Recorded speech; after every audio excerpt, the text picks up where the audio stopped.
ایک صحابی حضور کی خدمت میں حاضر ہوا، بیٹھا، سلام لیا، آقا نے جواب نہیں دیا، بڑا پریشان ہوا، عرض کی حضور مجھ سے کون سی غلطی ہو گئی کہ آپ نے میرے سلام کا جواب نہیں دیا؟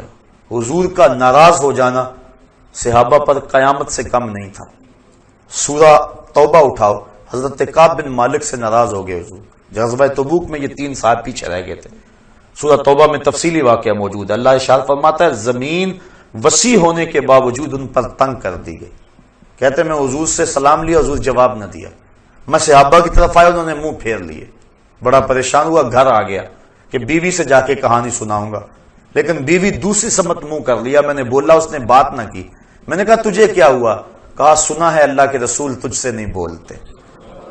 اجڑ گیا، دل اجڑ گیا، بچے بھی نہیں بول رہے۔ کہتے ایک دن میں بازار سے گزر رہا تھا، مجھے کسی شخص نے کاغذ کا ٹکڑا دیا، میں نے اس کو کھول کر دیکھا تو کسی قبیلے کے سردار کا رکا تھا، اس میں لکھا تھا ہمیں پتا چلا ہے کہ تیرا نبی تجھ سے ناراض ہو گیا، تو تو بڑا قابل اور باصلاحیت آدمی ہے، تو ہمارے پاس آ جا، ہم تجھے عزت دیں گے، وقار دیں گے، تجھے منصب دیں گے۔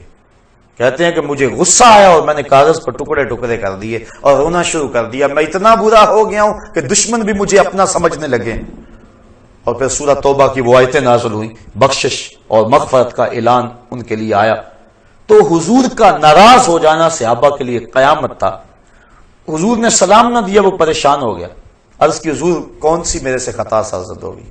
آقا نے اس کے ہاتھ کی طرف اشارہ کیا، سونے کی انگوٹھی پہنی تھی، اس نے اتار کے پھینک دیا، چونکہ ان الذھب والفضة حرام لذکور امتی، سونا اور چاندی میری امت کے مردوں کے لیے جائز نہیں ہے، عورتوں کے لیے یہ دونوں دھاتیں جائز ہیں، اور مردوں کے لیے صرف 4.5 ماشے سے چاہے رتی بھر کام ہو، پورے 4.5 ماشے نہ ہو، چاندی کی 1 انگوٹھی مرد کے لیے جائز ہے، اس کے علاوہ سونا چاندی کسی صورت میں بھی مرد کے لیے جائز نہیں ہے، منع کر دیا گیا، روک دیا گیا۔ اب اس نے انگوٹھی اتاری اور پھینک دی، حضور نے سلام کا جواب دے دیا، گفتگو ہوتی رہی۔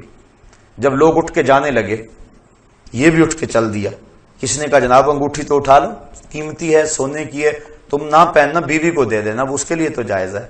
کہا جس انگوٹھی پہ میرے آقا کی ناپسندیدگی کی نگاہ پڑ گئی ہے، میں اس کو اب کبھی بھی نہیں اٹھا سکتا۔ جس کو حضور نے ناپسندیدگی سے دیکھ لیا ہے، اب وہ میرے کام کی نہیں رہی۔ یہ تھا ان کا پیار اور یہ تھی ان کی محبت۔ مدینے کی گلی سے گزر رہے ہیں، ایک گنبد نما مکان بن رہا تھا بہت اونچا۔ کہا کس کا ہے؟ کہا فلاں انصاری کا ہے۔ زبان سے کچھ نہیں کہا، چہرے پہ ناگواری کے آثار ظاہر ہوئے۔ کسی نے اس انصاری کو جا کے بتا دیا۔ 2 4 5 دن بعد دوبارہ گزرے، دیکھا کہ وہاں مکان نہیں تھا۔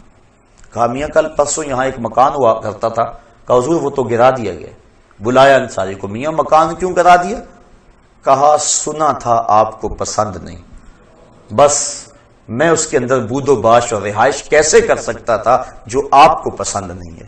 اب دیکھ لیجئے یہ ہے ان کی محبت کہ حضور کی رضا کو کتنی اہمیت دیتے ہیں اور حضور کی ناراضگی سے کتنا ڈرتے ہیں۔ میں اور آپ اپنے آپ کو ذرا دیکھیں، ترازو کے ایک پلڑے میں رکھیں، اپنی محبتوں کو ایک پلڑے میں رکھیں، اللہ اس کے رسول کے ساتھ جو محبتیں ہیں ان کو ایک پلڑے میں رکھیں اور پھر وزن کریں۔ اور اس آیت کو سورہ توبہ کی آیت نمبر 24 ہے، کسی بھی مترجم کا ترجمہ پڑھ کے دیکھ لیں اور دیکھیں کہ قرآن کیا کہہ رہا ہے۔